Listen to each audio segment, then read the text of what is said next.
Rick Miller. Rick, welcome to the program. Thank you, Paul. Nice to be here. Yeah, great to see you.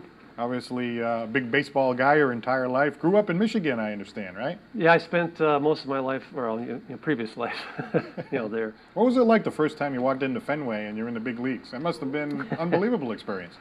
Well, I can only remember my first at bat, and I'm a low ball hitter. I'm left-handed low ball hitter, and the pitch was probably, chin high fastball, and I hit it off the wall for a double. Is that right?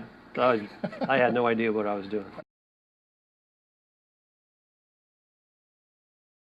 That was a good way to start. It went right off the Green Monster, right? Right off the Green Monster, Yeah. but obviously the outfielder knew what he was doing and almost got thrown out at second base because I figured it was an automatic double. Yeah, right. You had to learn. Not so at Fenway, right? Exactly. So obviously, two stretches with the Red Sox, the 70s, went to California Angels, came back in the 80s. The first stint in the 70s, obviously the Red Sox had some great teams back then. We did. Obviously, the '75 World Series was a great team. We had, good camaraderie on the team.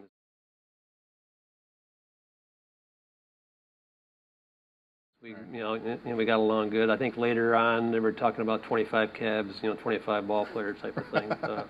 Nobody took the bus. Nobody liked each other. They had talk radio back then too, right? Yeah, exactly. So, but I don't know. We had a lot of fun, with Louis Tian, even Yaz.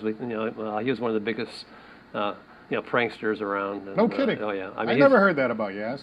Yeah, he was.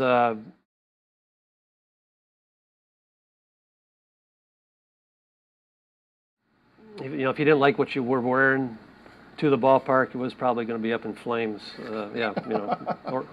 Or tied in a knot. Right. I get the pant legs. You get one guy on one side, one guy on the other side, and you pull it into a knot so tight you can't undo it. So you have to walk out with shorts on after the game. So we had the inside scoop on what was really going on there. Oh yeah, we always had fun. You went to California for a couple of years, then you came back in the 80s for the second stint with the Red Sox. Right, yeah. And one of the things that I remember about that second stint in the 1980s is how they used you as the pinch hitter. Mm-hmm. and how well you did in that role. I remember the Detroit at Gates Brown years back, yes, right? Yeah. You came in and you'd always come in with the bases loaded and the crowd cheering and just walk right into the game in the 8th or 9th inning. And you had one year where you basically tore the cover off the ball, right? Yeah, I think a lot of it is just mental preparation. Being a leadoff hitter, I was kind of for the Angels, and then I was leadoff hitter for the Red Sox. But I came here, we had Jerry Remy, right. and then he hit leadoff, and I hit ninth, and so it was kind of like I was a second leadoff man. Right, that's what my manager used to say. That was Ralph Houck. Right. But the major. Yeah, exactly. So we, but I think it's a certain mentality that I had. I have a good personality or disposition, to be a good pinch hitter where you can't get too excited. You have to be kind of relaxed, right. And just go up there and be focused and do your job and be ready to hit, because the first pitch comes in there might be the best one you see.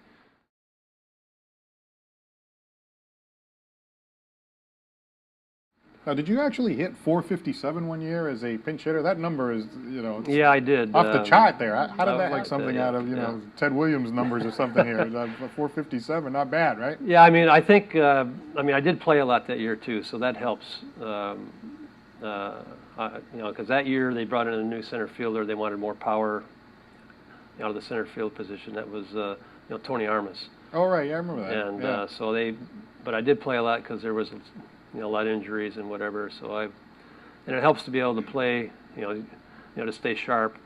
But I always was ready to pinch hit when I went in. So you knew that you were coming in a lot. You'd be in the dugout and you'd be there, all right. Well, I'd be up in the clubhouse. We had these little tape balls we made with, sanitary socks, which they don't wear anymore. But used to ball them up, put tape around them. Yeah. And I'd have that. I had the clubhouse kids would flatten them out and throw, pitches at me, and I'd be breaking, stuff in the lockers and whatever. But I would be ready to hit, because if I could hit what they were throwing, I could hit, for sure on the field what they were, going to pitch to